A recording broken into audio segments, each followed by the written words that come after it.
안녕하세요. 이대영 원장입니다. 우리가 골밀도가 감소되는 것을 막기 위해서 운동을 많이 하고 있는데 이 운동을 오히려 많이 하게 되면 골밀도에 손해를 보게 된다는 점 알고 계셨나요?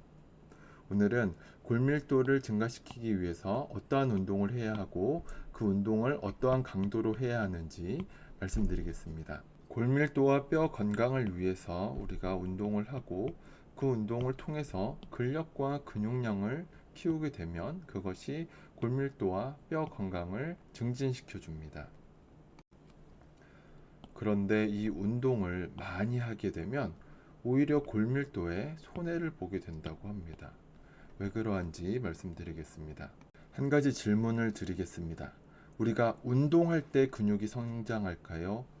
휴식할 때 근육이 성장할까요? 네, 맞습니다. 우리가 휴식할 때 근육이 성장을 합니다.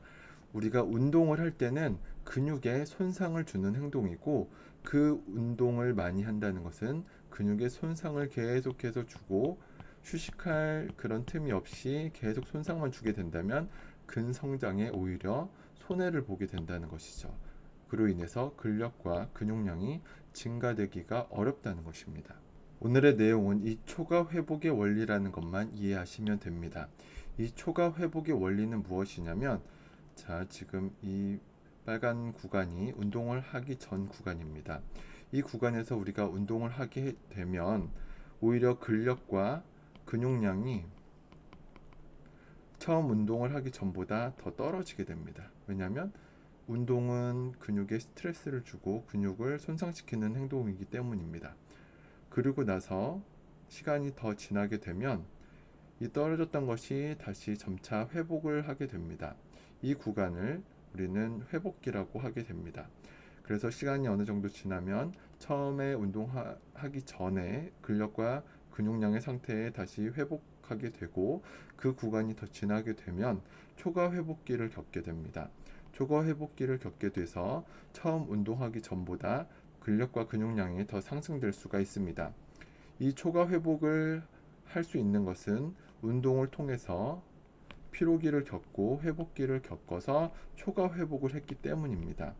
이 초과 회복을 했을 이 끝 지점에서 다시 운동을 해주게 되면 똑같이 피로기를 거쳐 회복기를 거쳐 초과 회복을 하게 되어 이게 점점 계속 이 같은 자극을 주게 된다면 우리 근력과 근육량은 점점 증가할 수 있습니다. 그런데 우리가 운동을 자주 하고 너무 과하게 하게 된다면 운동을 하고 나서 피로기가 발생됐을 때 또 운동을 하면 또 피로기가 또 발생되고 운동을 또 하면 또 피로기가 계속 피로기만 발생하게 된다면 우리의 근육량과 근력은 상승할 수가 없습니다. 오히려 근육이 회복되는 것을 방해하고 피로가 누적되게 됩니다. 이렇게 된다면 우리는 근육을 성장시키지 못하고 그로 인해서 골격근, 골밀도의 상승의 효과도 얻을 수 없게 됩니다. 따라서 근성장을 위해서 뼈 건강을 위해서 운동을 제대로 해야 합니다. 이 제대로 해야 한다는 것은 운동에 어떤 운동을 할 것인지 그 운동을 어떠한 자세로 할 것인지 빈도는 어떻게 할 것인지, 강도는 어떻게 할 것인지, 휴식과 영양은 어떻게 취해야 할 것인지 이러한 것들이 개별적으로 맞춤형으로 들어가야 한다는 것입니다. 그럼 어떤 운동을 해야 골밀도가 증가되고 근육량이 상승을 할 수가 있는지 말씀드리겠습니다. 근력과 근육량을 증가시키기 위해선 체중 부하 운동을 해야 하고 그에 가장 적절한 것은 웨이트 트레이닝이 될 수 있습니다. 무게를 가지고 혹은 내 체중을 가지고 하는 그러한 근력 운동 형태의 운동이 가장 좋은 방법이지만 나이가 들고 운동 경험이 부족하고 이러한 분들은 필라테스를 먼저 하셔서 내 몸을 사용하는 방법을 먼저 익히는 것을 추천드립니다. 필라테스를 먼저 하시고 웨이트 트레이닝을 하시는 혹은 필라테스 웨이트 트레이닝을 적절하게 같이 해주시는 것이 가장 좋은 운동이고 걷기만 하는 것은 근육량을 증가시키고 근력을 증가시키는 것에는 한계가 있습니다. 걷기는 이동수단이지 운동이 될 수가 없습니다. 근육 회복을 위한 운동 방법을 말씀드리겠습니다.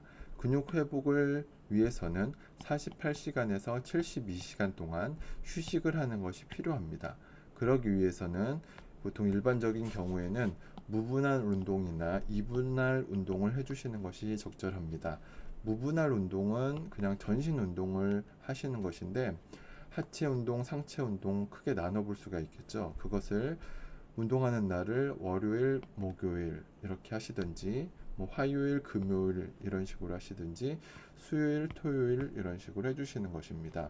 그렇게 할 때 하체 운동, 상체 운동 적절하게 나눠서 운동을 해주시고, 나머지 주 7일 중에 5일은 휴식을 취해 주시는 것입니다.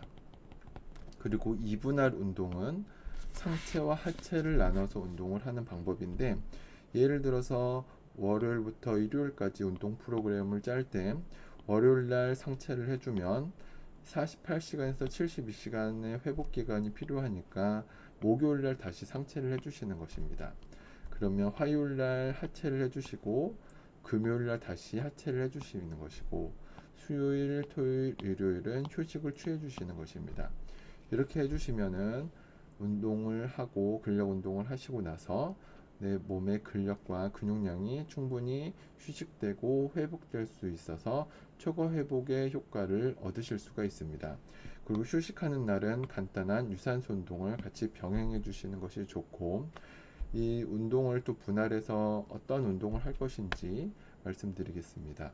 보통 하체와 상체를 나눴을 때 하체 운동을 앉고 일어서기, 스쿼트나 런지 같은 동작이 있을 것이고, 앉은 상태에서 무릎을 굽혔다 펴는 자세나 엎드린 상태에서 무릎을 구부리는 것, 그리고 까치발 들기, 이러한 운동들이 대표적으로 하체 운동이 될 수 있습니다. 그리고 상체 운동을 대표적으로 할 수 있는 것은 등을 모으는 동작, 그리고 팔굽혀 펴기 동작, 그리고 팔꿈치 굽히는 팔 운동, 팔꿈치 펴는 삼두 운동, 그리고 손 들어 올리는 어깨 운동, 이러한 운동들이 대표적인 상체 운동이 될 수 있습니다.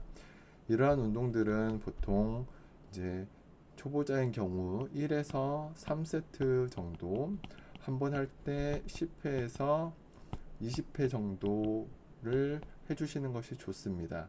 그런데 보통 이 이상 운동을 하실 수 있으신 분들은 뭐 골밀도라든지 근육량이 평균적으로 되실 것입니다.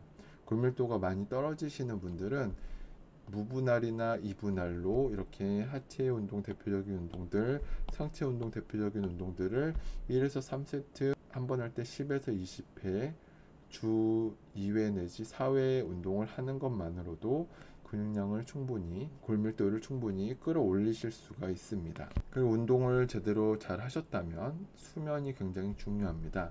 근력 운동을 한 날은 보통 1시간 이상 더 주무시는 것을 추천드리고, 잠을 제대로 자지 못하면 근육 회복 및 피로 회복이 되지 못해서 결국에는 운동을 중단하고 포기하게 됩니다. 그리고 또 중요한 것은 영양입니다.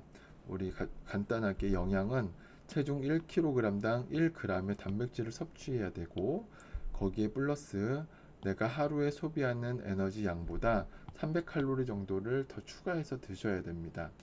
예를 들어서 60kg이신 분이시면 하루 운동한 날 60g의 단백질을 섭취를 꼭 해주셔야 하고, 하루 에너지 소비량이 60kg이신 분들이 예를 들어서 1800칼로리 정도를 소비하시는 분이시다.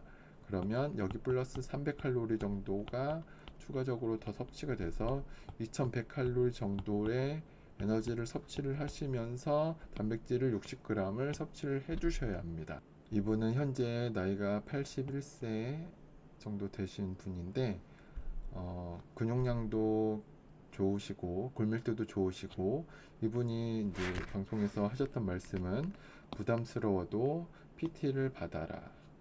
왜냐하면 아까 말씀드린 그 운동의 강도, 빈도, 그리고 영양, 이러한 것들을 제가 간략하게 말씀을 드렸지만 PT 선생님들은 이러한 것들을 전문적으로 배우셨기 때문에 나에게 맞는 맞춤형으로 운동을 제대로 지도해 드리고 영양적인 부분도 말씀드릴 수가 있습니다. 똑같은 앉았다 일어났다를 운동을 하시더라도 어떤 선생님이 지도를 해주시는지 안 하는지에 따라서 그것이 운동이 될 수가 있고 노동이 될 수가 있습니다. 그래서 이렇게 나이가 들어서도 건강을 유지하고 싶으시다면 부담스러워도 처음에는 운동을 꼭 개인 레슨을 받으셔서 내가 내 몸을 사용할 수 있는 방법을 충분히 숙지하신 후에 개인적으로 운동을 추가적으로 해주시기를 권해드립니다.